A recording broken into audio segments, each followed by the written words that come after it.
Welcome to Citizen Science Corner. My name is Trent. I'm an AmeriCorps member with Green Mountain Conservation Group, which is a nonprofit organization dedicated to protecting natural resources in the Ospey watershed. And here on Citizen Science Corner today, we're here with Dave and Noreen Downs, two of our dedicated volunteers, and we're going to highlight them as well as some of the things they've been able to participate in with Green Mountain Conservation Group. So Dave and Noreen, how are you guys doing today? Good. Great. Good, yeah, we're glad you're here. We're excited to talk to you. First question, just to start out, is so we can get to know you a little bit. What are some things, or what are the main things you guys do on a day-to-day basis in your lives? Well, we're retired, Yeah. but actually Noreen spends a whole lot of her time on Green Mountain stuff. Right. And I do somewhat less, but we're retired. We do some other volunteer things and just enjoy life. And that's. Yeah. I also, in addition to volunteering with Green Mountain, also support Madison Public Education Government TV. We record all of the town meetings and boards, and so I schedule the videographers, and Dave does some of the PC support. So that takes up a little bit of time, and I've also been on an energy committee, and you've been on the town. The dump committee. Yeah. In Madison, actually, the solid waste committee. Okay. And did that for 12 years. And they just disbanded it this past year. Yeah. You guys live in Madison? We do. Okay. Mhm. Yes. We came to Madison in 2000. Okay. Having lived in Maryland for 5 years, but before that we lived in Corning, New York. We both worked for Corning Incorporated in IT, so that's our professional background, and that's comes in handy when we get ready to support some of these other Yes. volunteer things that we do. Well, we always need IT help here, so that's always helpful. Yeah, it becomes more and more demanding. And Yeah. Dave really does a lot to keep up with it. That's even more than I do. I tried to. Yeah. Yeah. So how did you guys first get involved with Green Mountain Conservation Group? Well, it started right after we moved to Madison, and we moved in 2000. In 2001, we heard about this effort. There was a grassroots effort that was going on to try and protect some land that was close to us, to almost bordering our property over in Freedom. And it was a huge tract, about 2,600 acres, and that they were getting community meetings to talk about it. I guess it had started off. It was going to be developed whether we're going to have an airfield and have condos and houses and so forth. And it apparently didn't get any further than the clearing for the airfield. And it was just, and of course, I guess folks were concerned about it becoming, again, actually being developed. They want to protect it because of all the natural stuff there, the hiking that was great, the snowshoeing, skiing, and snowmobile trails going through there. Anyway, we went to one of the meetings, and Green Mountain was there, the representative, Claire Foltz, and Green Mountain was going to be very participative in this effort, and we learned more about Green Mountain, and we said that we thought that was really neat. And we were asking how we could help out with that project and perhaps with Green Mountain. And that's it. We got sucked in and we can't get away. Yeah, it's right. You guys are right involved in the very beginnings. So in terms of citizen science programs here, which ones have you been participated in the last few years, or have you done in the past? Well, I started in the water quality, both of us got into the water quality monitoring. And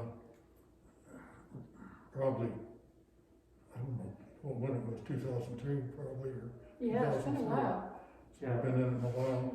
And then when we started doing the winter water quality monitoring, where we do 10 sites, it's once a month in the winter. But then I started with that and had a good friend in my area that then assisted me. And I did that for, I don't know how long it was, probably 10 years. And then when Green Mountain grew, then then Jill came in and took over, and that was perfect timing, because my knees gave out at that time. Yeah. But I still do the summer water quality monitoring, and then I volunteer at Green Mountain here to handle the computer issues, Right. installation, and maintenance, troubleshooting. Yeah. But Noreen does a whole lot more than I do. Well, when that trout pond project started, Freedom did not have a town forest at the time, so there needed to be fundraising, and 3 groups came together: Green Mountain, Trust for Public Land, and a grassroots group led by Jennifer Mullen. And so over the course of 4 years, I was part of the fundraising to help be able to purchase this piece of property, and it was a $2.3 million project, so it was pretty huge, 2,600 acres. Yeah. And we needed to raise about $500,000, which we eventually did, which was pretty amazing. We had LCHIP funds come into play, and a federal forest legacy grant. All of those came into play to be able to make that purchase, along with Trust for Public Land and the project leadership that they provided. So with the grassroots group and Green Mountain, a local nonprofit, and the Trust for Public Land, that whole project came together. And in 2005, that property was eventually then turned over to Freedom as for ownership, but the Department of Resources and Economic Development for the state hold the easement. Right. Well, we almost border that property, so how could we not be involved in that?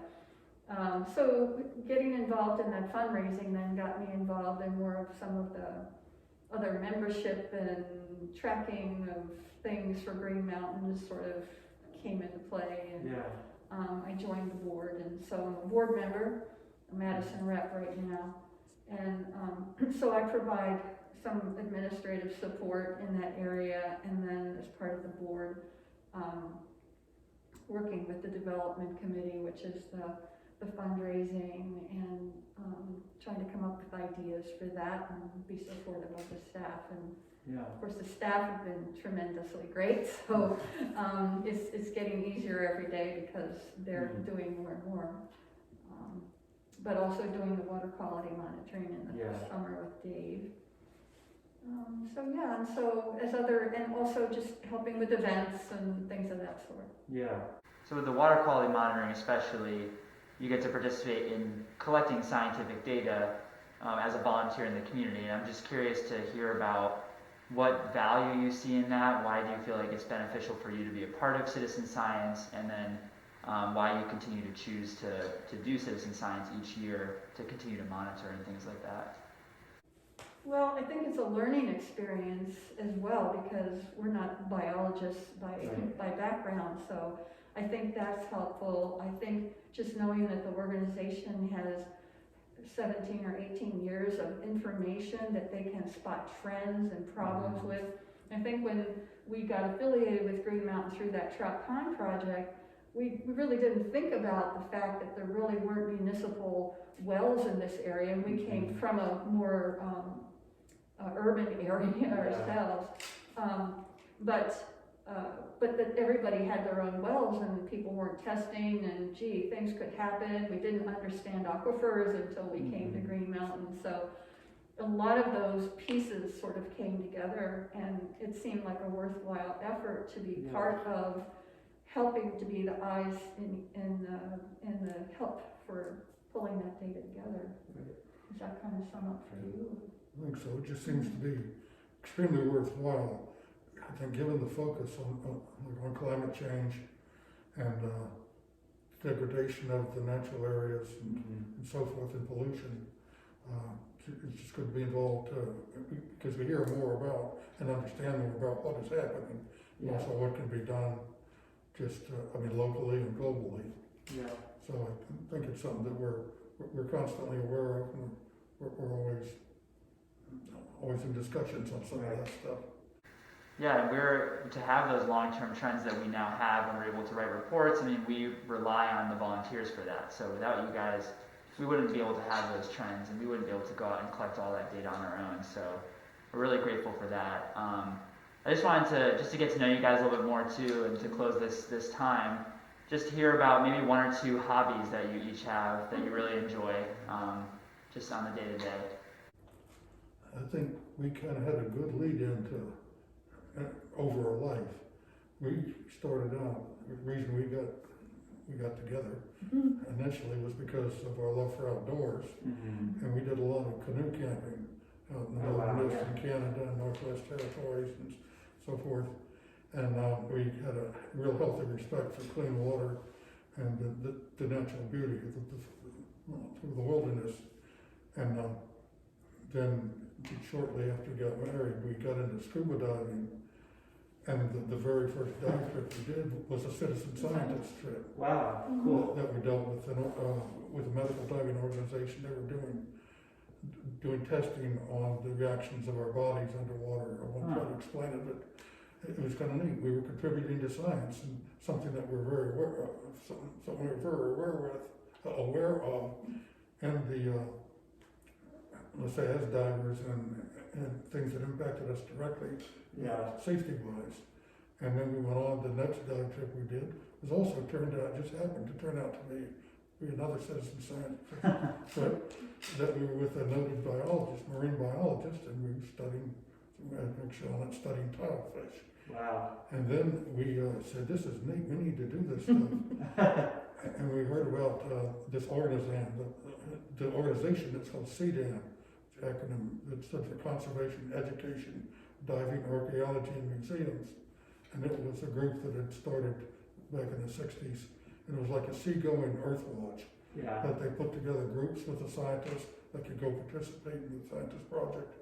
And so for about almost 20 years, we got to go on those trips and get all kind of, each trip was almost like a master's class in marine biology. Yeah. So we again got that appreciation for both the environment and the degradation of the environment, and also citizen science, and then Green Mountain just was natural.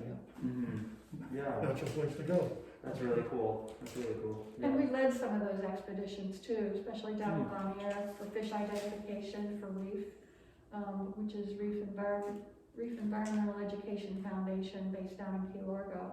So we learned all of the, like bird watchers learn all the birds. We know all the fish, all the tropical fish. And so we ended up leading some of those expeditions to do fish counts and identification species varieties on the reefs of Bonnier. And so we led, over 6 years, we led 3 of those expeditions with 14 to 16 divers, which again, marine biologists can only be underwater so long, and they only have one set of eyes. And so when you bring in these other scientists, or bring in other volunteers, and you instruct them on what you're looking for, you get a lot more information. So we were pretty heavily involved in that. And of course, at that time, we were working for Corning, so that was corporate life. And so being able to go somewhere, the Great Barrier Reef in Australia, or go to Fiji, or some of these other places, was like just wow. I mean, it was getting away from all of that and doing something just totally different. So it really is that is really a passion of ours then, and hopefully we can get back in the water. So now we're doing more underwater photography, which is something that we really do enjoy. So it's more for pleasure. We're not doing citizen science as much now, but it's still available. It's just that we probably can't do the rigor of 4 to 5 dives a day. We can do 2, maybe 3, but we've kind of had to pull away a little bit because we don't have we've aged. So now we just go for pleasure and for the underwater photography part of it, just because we like to keep expanding our interest in that. Well, thank you each for sharing and for joining us today, and sharing a little bit about your lives and your involvement in citizen science. I love how the two are really tied together and connected. But the work that you're doing, or the volunteer work we've been doing, has been extremely helpful to not only our organization, but many organizations, it seems. So we're really thankful, and that's our Citizen Science Corner for this week. So thank you for joining us. We'll have more Citizen Science Corners for the month of April to highlight the work that Green Mountain Conservation Group is doing with citizen science, and how volunteers are getting involved in that. So thank you for joining us.